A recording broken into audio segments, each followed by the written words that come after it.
Here's how to celebrate Tisha B'Av even if you're the only Jew in the room. You don't need a synagogue or a Jewish community to observe it meaningfully. But if you're converting to Judaism, live far from a synagogue, or just can't attend services, you might wonder, what am I actually supposed to do? The good news is that there are lots of meaningful ways for you to observe Tisha B'Av at home. Hi, I'm Kochava. I'm a Jewish convert and I've been helping people convert to Judaism since 2010 through my blog, buildingajewishlife.com. And if you want more practical, nuanced advice about building a Jewish life from scratch, join my mailing list down below. You'll also get access to my resource library full of free resources for people exactly like you.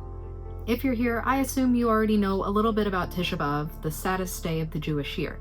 If you don't, I'm going to link up here and down below to my video that introduces the 3 weeks and Tisha B'Av. Go watch that video first and then come back here. Tisha B'Av can feel intimidating, especially because it's a mournful, sad day. Even if you do interact with members of the Jewish community, they probably aren't that cheerful and friendly.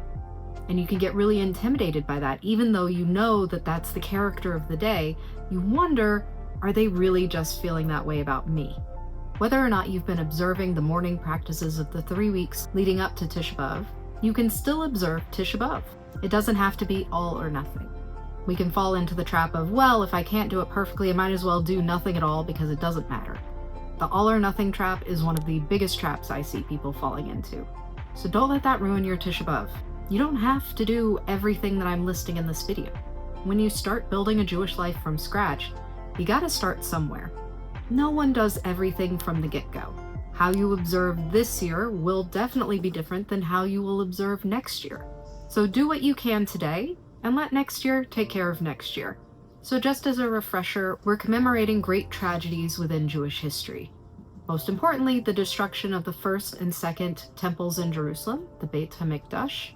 The first one by the Babylonians in 586 BCE, and the second by the Romans in the year 70 CE. But traditionally, we're also remembering the decree that the generation of the Exodus in the Torah would die in the wilderness after the bad report from the spies about the land of Israel. We're also remembering the fall of Beitar in 135 CE, which crushed the Bar Kokhba revolt, which was an uprising against the Romans. And last, the plowing over of Jerusalem by the Romans after the revolt, symbolizing its destruction and devastation. But over time, other tragedies have become associated with Tisha B'Av, most notably the expulsions of the Jews from England, France, and Spain. Many remember the outbreak of World War I, which set off a chain of events that was very bad for world Jewry, and also the deportations from the Warsaw Ghetto in Poland during the Holocaust started around the time of Tisha B'Av. And more generally, we remember the Holocaust during Tisha B'Av as well. Some pretty heavy stuff. So how can you really do justice to that at home?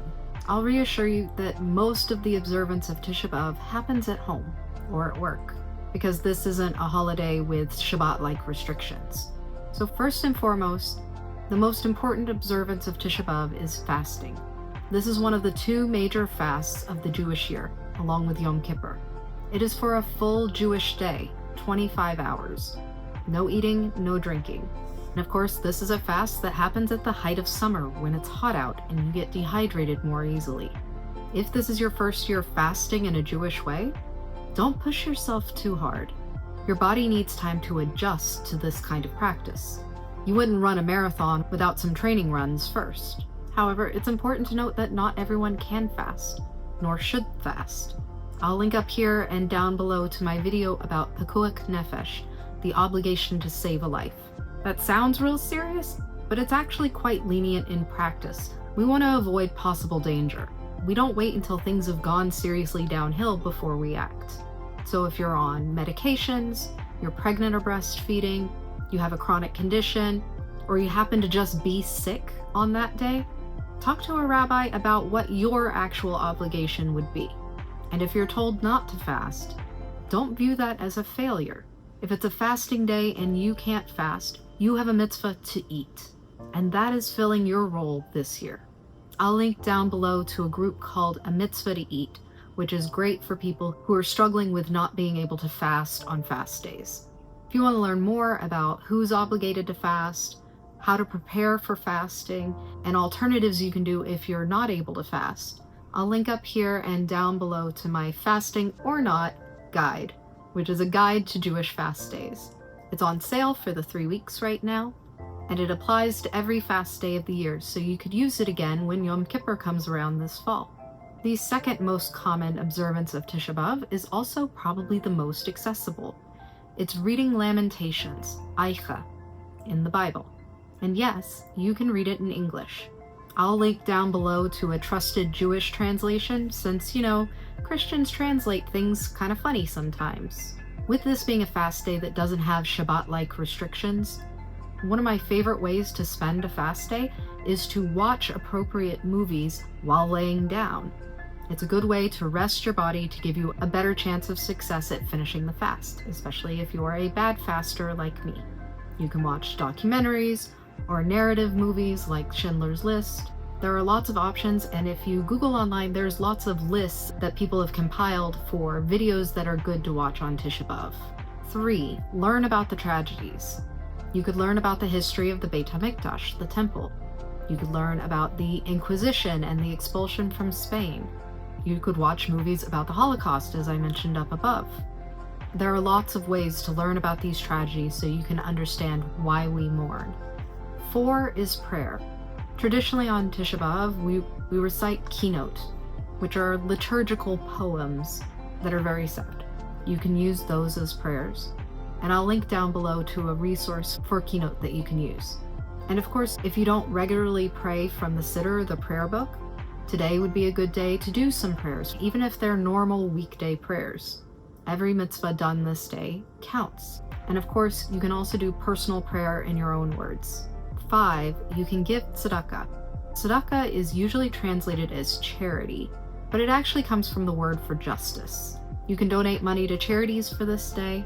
You could donate time or money towards someone that you know is in need. You could also do acts of kindness or acts of service. Bring a little bit of light into the world on a dark day. 6, connect with Jewish people. By definition in this video, I'm assuming you don't have a lot of Jewish people nearby. If you do know of at least a few people living nearby, today is a good day to connect with them. But your online connections count too. So does your old college roommate who lives across the country. Connect with Jewish people in the ways that are open to you.